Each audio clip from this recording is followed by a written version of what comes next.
Et avant de lire le passage, j'avais envie de vous partager un titre qui m'est venu un peu en lisant ce passage. C'était le slogan au moment de la réforme de Calvin, notamment. Vous le trouverez dans la ville de Genève à plusieurs endroits gravés. Post tenebra lux. Après les ténèbres, la lumière. Dans une époque où, juste au moment de la Réforme, où finalement le peuple s'est retrouvé privé de l'accès à la parole de Dieu, il ne pouvait même pas la lire, Luther puis Calvin vont vraiment travailler pour que justement cette parole puisse de nouveau être accessible à tous. Et alors qu'on a partagé un peu la vision de notre Église, en 1541, Calvin va écrire un petit peu la vision, ou en tout cas le fonctionnement, mettre sur papier le fonctionnement de l'Église de Genève, et dans ce qu'on appelle les ordonnances ecclésiastiques. Et je vous en lis un tout petit bout pour vous mettre en bouche, et vous comprendrez un peu plus tard pourquoi. Chaque dimanche, il y aura un sermon à Saint-Pierre et un à Saint-Gervais à l'aube, et à l'heure habituelle, 9 heures. À midi, il y aura catéchisme, c'est-à-dire instruction des petits-enfants dans les 3 églises. À 3 heures, second sermon. Outre les 2 prédications qui ont lieu les jours ouvrables de la semaine, il y aura une prédication à Saint-Pierre 3 fois par semaine, le lundi, le mardi et vendredi, 1 heure avant que le commencement soit fait aux autres endroits. Au cas où, si vous voulez vraiment faire encore plus de sermons, vous puissiez y aller. On va lire notre texte dans 1 Samuel au chapitre 3 pour vous donner un petit peu de contexte avant de lire le passage pour ceux qui n'étaient pas là les fois d'avant. Donc Samuel est un enfant. Il est né d'une femme, c'est très original, qui s'appelle Anne. Anne était stérile et Dieu a entendu sa prière alors qu'elle prie dans le temple, et quand elle met au monde cet enfant, elle a décidé de le consacrer à l'Éternel. Ce qu'elle a de plus précieux, elle le donne au service de l'Éternel, et elle le confie à Élie, le grand prêtre de l'époque, pour qu'il serve dans le temple durant toute son enfance et puis en grandissant. On apprend dans les premiers passages aussi, et notamment Thomas a fait la lumière sur ça la semaine dernière, que tout n'est pas rose à cette époque-là en Israël, et que même dans cette ville de Silo et à cet endroit où il y a l'arche de l'Alliance et où le peuple vient pour adorer Dieu, il se passe des choses vraiment horribles, et notamment par la famille du grand prêtre lui-même. Les fils d'Élie se comportent mal, ils ne respectent pas la parole, ils abusent de ceux qui viennent adorer Dieu, ils abusent dans toutes sortes de choses, ils peuvent être violents, ils peuvent abuser de différentes choses, et nous sommes dans une période qui finalement est très sombre, et dans tous ces passages nous voyons le contraste entre ces ténèbres, ce moment, ces ténèbres, cette chose mauvaise, et Samuel qui grandit. Et nous arrivons à ce passage où Samuel va recevoir sa vocation auprès de Dieu. Je lis 1 Samuel chapitre 3. Le jeune Samuel accomplissait le service de l'Éternel auprès d'Élie à cette époque. L'Éternel parlait rarement aux hommes et les révélations que Dieu leur montrait n'étaient pas fréquentes. Une nuit, le prêtre Élie, dont la vue s'était très affaiblie et qui était presque aveugle, était couché dans sa chambre. La lampe sacrée brûlait encore, et Samuel dormait dans le sanctuaire de l'Éternel, là où était déposé le coffre de Dieu. L'Éternel appela Samuel. Celui-ci répondit « Oui, je suis là ». Il courut vers Élie et lui dit « Tu m'as appelé ?»« Je suis là. » « Je n'ai pas appelé, lui dit Élie, retourne te coucher. » Et Samuel alla se recoucher. L'Éternel appela encore, Samuel. Samuel se leva et retourna auprès d'Élie. Tu m'as appelé, je suis là, lui dit-il. « Je n'ai pas appelé, mon fils, lui dit Élie, va te recoucher. » Or Samuel ne connaissait pas encore l'Éternel et celui-ci ne lui avait encore jamais parlé directement. L'Éternel appela Samuel pour la 3e fois. Celui-ci se leva, se rendit auprès d'Élie et lui répéta « Me voici, car tu m'as appelé. » Alors Élie comprit que c'était l'Éternel qui appelait le jeune garçon, et il dit à Samuel « Va, couche-toi, et si on t'appelle, tu diras « Parle, Éternel, car ton serviteur écoute. » Samuel alla donc se coucher à sa place. L'Éternel vint se placer près de lui, et il l'appela comme les autres fois. « Samuel, Samuel !» Celui-ci répondit « Parle, car ton serviteur écoute. » Alors l'Éternel dit à Samuel « Voici, je vais faire quelque chose en Israël qui abasourdira tous ceux qui l'apprendront. J'accomplirai à l'égard d'Élie toutes les menaces que j'ai prononcées contre sa famille, du début à la fin. Je l'ai averti que j'exerce mon jugement sur sa famille pour toujours parce qu'il a su la faute de ses fils qui se rendent méprisables et il ne les a pas châtiés. C'est pourquoi je déclare solennellement à la famille d'Élie qu'aucun sacrifice, aucune offrande n'expiera jamais leur faute. » Samuel resta couché jusqu'au matin, puis il se leva pour ouvrir les portes du sanctuaire de l'Éternel. Il redoutait de devoir rapporter à Élie ce qui venait de lui être révélé.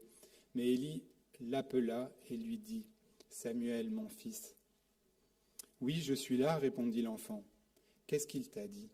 lui demanda Élie. « Ne me cache rien, que Dieu te punisse sévèrement si tu me caches un seul mot de tout ce qu'il t'a dit. » Alors Samuel lui rapporta toutes les paroles de l'Éternel sans rien lui cacher. Élie déclara « C'est l'Éternel, qu'il fasse ce qu'il jugera bon. » Samuel grandissait et l'Éternel était avec lui et ne laissait aucune de ses paroles rester sans effet. Si bien que tout Israël, depuis Dan jusqu'à Beersheba, reconnut que Samuel était vraiment un prophète de l'Éternel. L'Éternel continua de se manifester à Silo. Là, il se révéla à Samuel et lui communiquait sa parole. Samuel transmettait à tout Israël la parole que l'Éternel lui adressait. Pour ceux d'entre vous qui ont peut-être grandi ou qui sont nés dans une famille chrétienne, ce genre d'histoire et l'histoire de Samuel est probablement une des histoires phares parmi un certain nombre d'autres de ces personnages bibliques. J'ai grandi dans une famille chrétienne et pour moi, Samuel, c'était un peu un modèle, le modèle à suivre en tant qu'enfant, de cet enfant qui est si fidèle à Dieu, qui suit ce que Dieu lui dit, qui sert Dieu fidèlement, qui, à l'époque, quand je grandissais dans les traductions de l'époque, en verset 19, on avait notamment, souvent ils étaient traduits par Samuel grandissait et il ne laissait aucune des paroles de l'Éternel tomber à terre. Aujourd'hui, avec les progrès qu'on a fait aussi dans l'interprétation autre, on se rend compte que c'est plutôt les paroles que Samuel prononce que Dieu ne laisse pas tomber à terre et qu'elles produisent ce que Samuel dit, puisqu'elles sont les paroles de l'Éternel. Mais bref, pour moi, il était un exemple d'un enfant comme je devais être en tant que chrétien. Et ça a produit chez moi, je pense, pendant une bonne partie de mon enfance, une certaine forme un peu entre un légalisme, de me dire, voilà, tout ce que je dois faire pour plaire à l'Éternel et pour que Dieu puisse se révéler à moi. Être juste, faire tout un tas de choses. Et puis, une certaine forme de découragement parce que clairement, j'étais pas Samuel et j'étais loin d'être un modèle comme lui. Et que ce soit les prédications ou tout un tas de choses, c'était pas forcément ma tasse de thé. Et finalement, le modèle de Samuel pouvait être un modèle vraiment décourageant pour moi. Et si, je crois, en continuant dans ma vie chrétienne, à un moment où j'ai recommencé à vraiment m'intéresser plus à Dieu et que Dieu m'a rappelé à lui, je pouvais me rappeler de Samuel et continuer à le voir comme un exemple à suivre de dévotion, de devoir prendre du temps avec Dieu, d'être attentif. Et rapidement, l'effet qu'a pu produire ça, c'est de me sentir, quand j'arrive, les moments où je pouvais arriver à être un bon chrétien dans tout ce que je faisais, c'est à me sentir juste, et peut-être même des fois à regarder ceux qui n'y arrivaient pas avec un regard un petit peu hautain. Et si nous lisons ce texte de cette manière, en voulant nous identifier à Samuel, je crois que on ne ferait pas forcément de tort à l'auteur qui nous encourage, et tout le livre de Samuel est là pour nous encourager à une certaine forme de droiture de cœur et à nous encourager à la dévotion, une certaine forme de dévotion et de consécration. Je crois qu'on passe quand même à côté de l'élément essentiel que ce texte a à nous dire et de ce que Dieu veut nous dire à travers ce texte. Et si nous nous mettons à la place de Samuel et que nous voulons nous identifier à lui, nous risquons de tomber dans cette forme de légalisme que j'ai pu vivre, et nous pouvons nous retrouver soit d'une manière très découragée ou nous retrouver dans cette église en nous sentant un peu imposteurs, en nous disant mais qu'est-ce que je fais là ? Je ne suis pas vraiment à la hauteur, pas digne d'être ici. Ou alors nous pouvons nous retrouver là en nous pensant être vraiment dignes d'être ici, en nous sentant des bons chrétiens, méritant notre place et les honneurs. Qu'on soit dans l'un ou dans l'autre, je crois que nous ne sommes pas vraiment là où Dieu nous appelle à être. Comme Thomas l'a déjà dit la semaine dernière, je crois que Samuel est un personnage qui nous amène et qui nous fait pointer vers Christ. Et ce texte est bourré de symboles et ces premiers passages de Samuel sont bourrés de symboles qui nous montrent que ce Samuel, c'est Dieu qui envoie sa parole et qui va communiquer à travers lui sa parole au sein d'un peuple qui est perdu, qui se retrouve dans les ténèbres et qui se retrouve même en venant, même au travers de sa dévotion et sa consécration, même là, quand il se retrouve à Silo, le lieu où il y a l'arche pour adorer Dieu, il se retrouve perdu, sans parole, sans direction, sans recevoir la parole de l'Éternel. Et ce texte commence avec ce constat. À cette époque, l'Éternel parlait rarement aux hommes et les révélations que Dieu leur montrait n'étaient pas fréquentes. C'est synonyme, cette parole est plus que la loi. Ils avaient les textes de la loi. C'est vraiment synonyme de la présence de Dieu qui ne se manifestait pas et qui n'était pas révélée au peuple de manière fréquente à ce moment-là. Et Samuel va être cet homme que Dieu va choisir pour apporter sa parole, pour révéler sa présence à son peuple.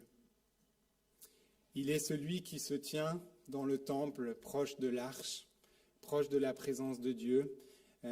Il est celui qui va entendre sa parole alors qu'Élie est à moitié sourd et aveugle en tous les cas, qu'il n'est plus capable de voir. Et il est celui qui va recevoir sa parole et qui va la donner à son peuple. Dans ma vie chrétienne et à force, j'ai petit à petit arrêté de vouloir trop m'identifier aux héros de la foi, que ce soit Moïse ou Samuel, et plus ça va, plus je m'identifie au peuple de Dieu quand je la lis, au peuple d'Israël perdu. Et je crois que ce texte est là pour nous inviter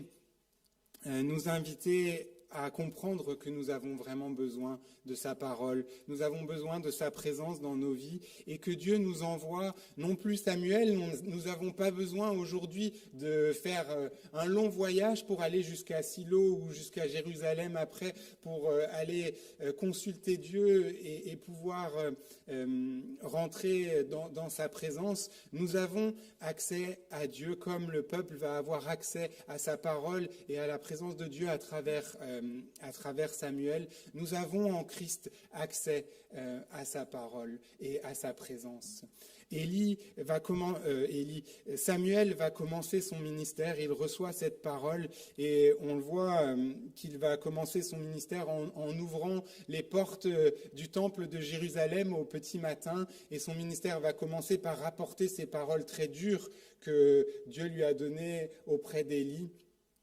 À l'image de Jésus qui va lui aussi pas simplement nous ouvrir les portes de Jérusalem, mais rompre et déchirer le rideau qui séparait le lieu très saint de ce temple, ce lieu où il y avait la présence de Dieu, pour nous donner la présence de Dieu accessible à chacun d'entre nous.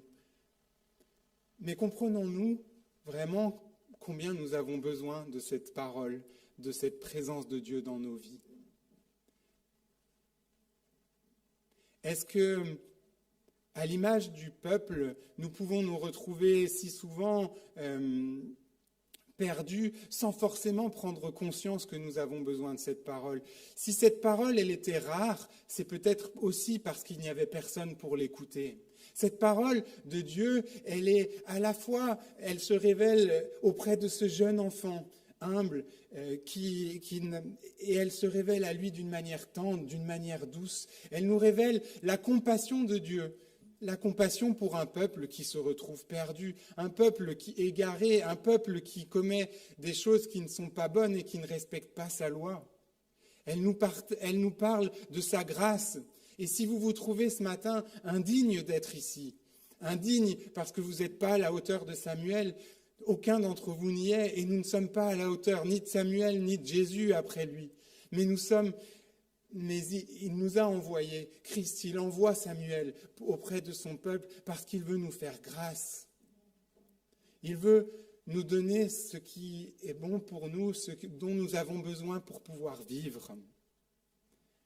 Alors si nous sommes découragés, si nous sentons faibles ou juste découragés, ou même que nous sommes en souffrance, nous avons été abusés dans différentes autres choses, cette parole que Dieu révèle, c'est une parole qui est là pour nous, pour venir nous consoler, pour nous dire qu'il voit notre affliction, qu'il voit les abus qui ont pu être commis sur nous et qu'il va y faire justice. Mais si nous nous sentons, et on peut passer de l'un à l'autre, un peu trop juste, ou que nous vivons notre vie avec un plan bien précis de là où nous voulons aller et de comment nous voulons atteindre nos objectifs ou notre sainteté, nous pouvons aussi avoir peur de cette parole et pas avoir envie de l'écouter.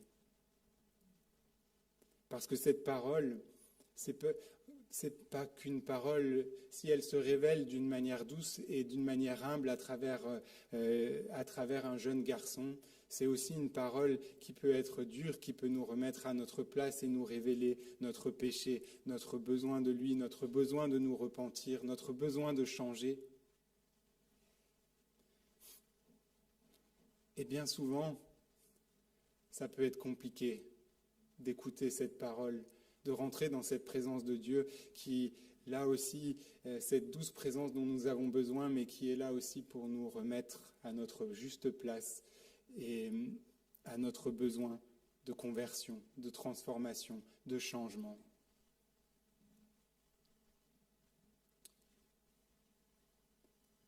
Avons-nous et désirons-nous vraiment cette parole ? Désirons-nous vraiment recevoir cette parole de Dieu, cette parole, cette présence de Dieu qui va être la source de notre vie? Ou est-ce qu'il y a en nous tout un tas de choses qui font peut-être obstacle, tout un tas de choses que nous mettons et qui sont finalement devenues tellement précieuses que nous avons peur que si nous nous mettons à l'écoute de la parole, il nous demande d'y renoncer?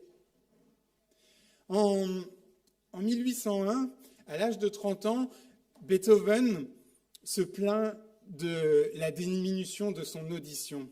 Lui, le grand musicien, le virtuose, le compositeur, il dit « De loin, je n'entends pas les notes aiguës des instruments et les voix des chanteurs. » Et ça le met dans tous ses états. Ça le met plutôt dans une rage et il est plutôt pas très agréable quand il pense à cause de ça. Pour entendre quand il joue, du piano. Il était obligé de mettre par moments un stylo, il mettait un stylo entre ses dents contre pour entendre les vibrations, et puis il tape tellement fort sur le piano pour essayer d'entendre la musique qu'il laisse un certain nombre de pianos en très mauvais état derrière lui. Et puis, à l'âge de 45 ans, il est complètement sourd et il envisage le suicide. Et il dit, dans ses propres paroles, ce qu'il a retenu, c'est la rectitude morale. Coupé du monde sonore qui l'entoure, lui, le virtuose, lui, dont la musique, ce dont il avait son bien le plus cher, le plus précieux, il se retrouve avec son stylo dans la bouche pour essayer d'entendre les vibrations et essayer de voir l'harmonie de ses accords. C'est à ce moment-là qu'il va produire la plus belle musique de sa vie. C'est à ce moment-là qu'il va devenir peut-être le plus productif et qu'il va nous offrir la 9e symphonie, une composition si nouvelle, si novatrice pour l'époque qu'elle révolutionne la musique classique. Je parle parce que je l'ai lu, je ne suis pas un grand spécialiste de la musique classique. Et un historien qui raconte sur la vie qui s'étale sur ce moment-là de la vie de Beethoven nous dit « Il semble mystérieux que Beethoven soit devenu plus original et plus brillant en tant que compositeur de façon inversement proportionnelle à sa capacité d'entendre. La surdité a libéré Beethoven en tant que compositeur car il n'avait plus la bande sonore de la société dans ses oreilles. » De quoi avons-nous besoin de nous libérer ? De quoi peut-être des choses qui sont si précieuses pour nous avons-nous besoin de décharger pour pouvoir entendre cette parole de Dieu, pour recevoir sa vie, pour pouvoir vivre cette intimité qui nous est offerte, cette même intimité que Samuel peut vivre à ce moment-là où il démarre son ministère avec Dieu, entendre cette douce parole de Dieu qui se révèle à lui. C'est quelque chose que Dieu veut nous offrir. À travers Samuel, il veut l'offrir au peuple. Et aujourd'hui, à travers Christ, il veut nous l'offrir à chacun d'entre nous.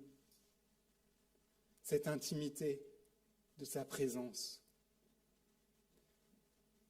Mais sommes-nous prêts à lâcher peut-être les choses qui nous empêchent de l'entendre, de venir dans sa présence ?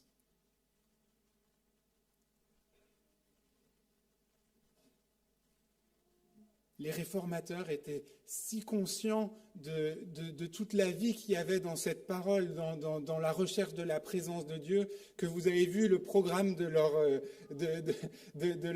leur église, que le temps de tous les gens, alors je ne parle pas des pasteurs qui devaient prêcher un certain nombre de fois par semaine, mais de tous les gens qui interrompaient chaque jour leur vie pour pouvoir écouter, recevoir la parole, méditer la parole. Parce qu'ils avaient, à ce moment de la réforme, compris l'importance, la vie, combien c'était vital pour eux, cette parole, combien c'était la source de leur vie. Combien notre vie dépend de la présence de Dieu, combien sa parole est la seule source de notre vie. Et à l'image de Samuel, en recevant cette parole, vous avez vu dans ce texte que Samuel pouvait, si on voulait, il a servi le Seigneur fidèlement sans pour autant n'avoir reçu cette parole personnellement. Et il reçoit cette parole personnellement ce jour-là, ce jour de ce chapitre 3. Et cette parole qu'il reçoit va lui permettre de rentrer dans sa vocation de prophète. À l'écoute de cette parole, il va pouvoir entrer dans cette vocation de prophète. Prophète, l'étymologie du mot, ça veut dire appeler par Dieu, appeler à apporter un message. À l'écoute de cette parole, à l'écoute de la vie, de cette parole source de vie, c'est le seul moyen que nous avons de rentrer dans notre vocation à nous, de vivre la vie que Dieu nous appelle à avoir, la vie qu'il nous a préparé d'avance à vivre, la vie qu'il a préparée Samuel avant sa conception à vivre. C'est à la source de sa parole que nous pouvons entrer dans l'appel que Dieu a pour nous et vivre notre vraie vocation. Vous pouvez travailler dur pour atteindre vos objectifs d'études, vos objectifs professionnels ou autres. Et ce n'est pas une mauvaise chose en soi, hormis si ça vous empêche et si ça devient plus précieux que la parole. Parce que sans cette parole, vous pouvez travailler aussi dur que vous voulez, faire tous les efforts que vous voulez.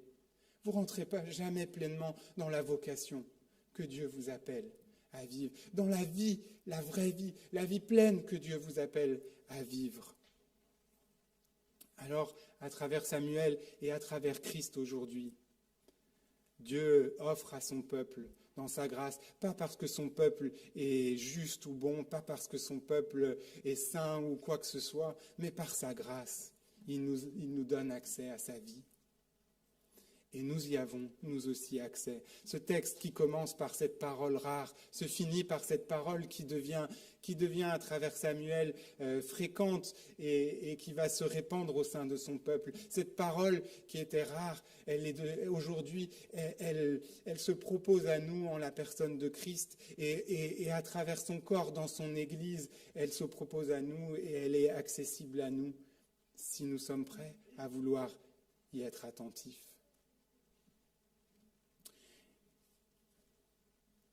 J'aimerais m'arrêter en priant. Et Seigneur, je veux juste prier que tu puisses nous montrer à quel point ta parole est la source de vie et que ta présence soit la chose que nous recherchons le plus. Seigneur, fais dans nos cœurs qu'il n'y ait pas d'autre trésor que toi et que ta parole. Et Seigneur, permets à chacun d'entre nous de rentrer dans la vocation que tu nous appelles à vivre et de pouvoir vivre cette vie pleine que tu nous offres en Christ. Amen.